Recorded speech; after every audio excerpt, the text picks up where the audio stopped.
Michael here, looking at Psalms 104 for our devotion today. A psalm which may be subtitled, O Lord my God, you are very great. And today we're looking at verse 29 to verse 32 for the exposition. Let's go ahead and read those 4 verses. Verse 29. Thou hidest thy face, they are troubled. Thou takest away their breath, they die and return to their dust. Verse 30. Thou sendest forth thy Spirit, they are created, and thou renewest the face of the earth. Verse 31. The glory of the Lord shall endure forever, the Lord shall rejoice in his works. And verse 32. He looketh on the earth, and it trembleth. He toucheth the hills, and they smoke.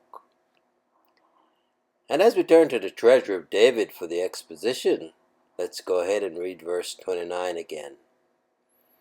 Thou hidest thy face, they are troubled. Thou takest away their breath, they die and return to the dust. And Spurgeon exposits, Thou hidest thy face, they are troubled.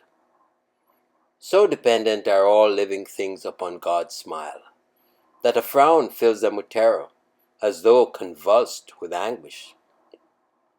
This is so in the natural world, and certainly not less so in the spiritual.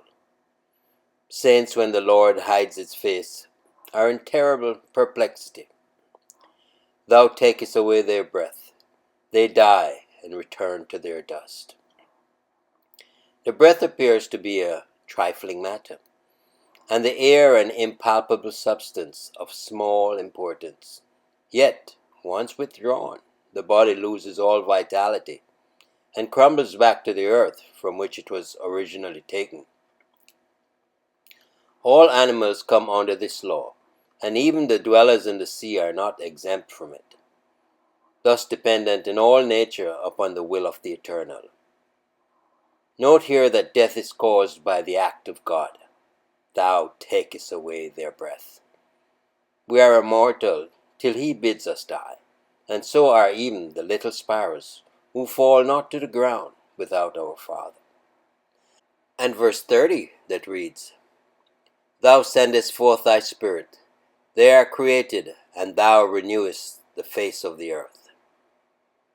Spurgeon exposits, Thou sendest forth thy Spirit, they are created, and thou renewest the face of the earth.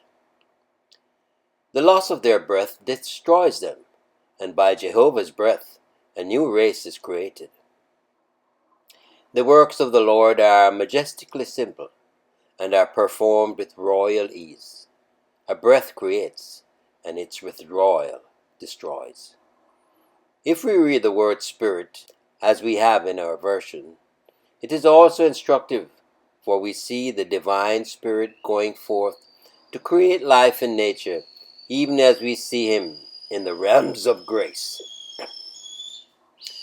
At the flood, the world was stripped of almost all life, yet how soon the power of God refilled the desolate places.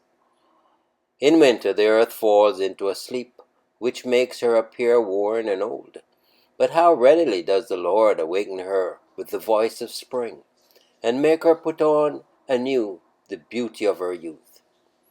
Thou, Lord, doest all things, and let glory be unto thy name.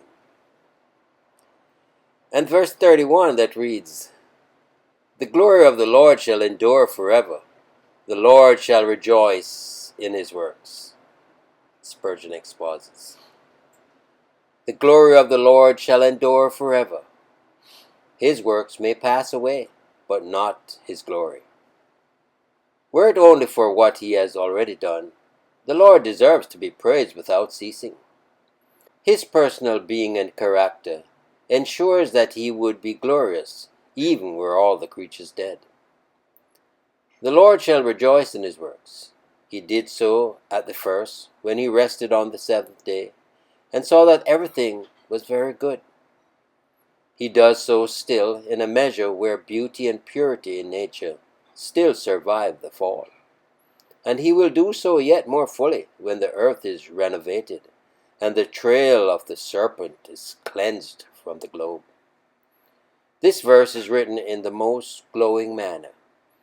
The poet finds his heart gladdened by beholding the works of the Lord, and he feels that the Creator himself must have felt unspeakable delight in exercising so much wisdom, goodness, and power. And verse 32 that reads, He looketh on the earth, and it trembleth. He toucheth the hills, and they smoke. Spurgeon exposits. He looketh on the earth, and it trembleth. The Lord, who has graciously displayed his power in acts and works of goodness, might, if he had seen fit, have overwhelmed us with the terrors of destruction. For even at a glance of his eye, the solid earth rocks with fear. He toucheth the hills, and they smoke. Sinai was altogether on a smoke when the Lord descended upon it. It was but a touch, but it sufficed to make the mountain dissolve in flame. Even our God is a consuming fire. Woe unto those who shall provoke him to frown upon them. They shall perish at the touch of his hand. If sinners were not altogether insensible, a glance of the Lord's eye would make them tremble, and the touches of his hand in affliction would set their hearts on fire with repentance. Of reason, all things show some sign, except man's unfeeling heart. Truth be told, truth be told. Trust you enjoyed the meditation. Michael here declaring yet again, Jesus is Lord. Until next time.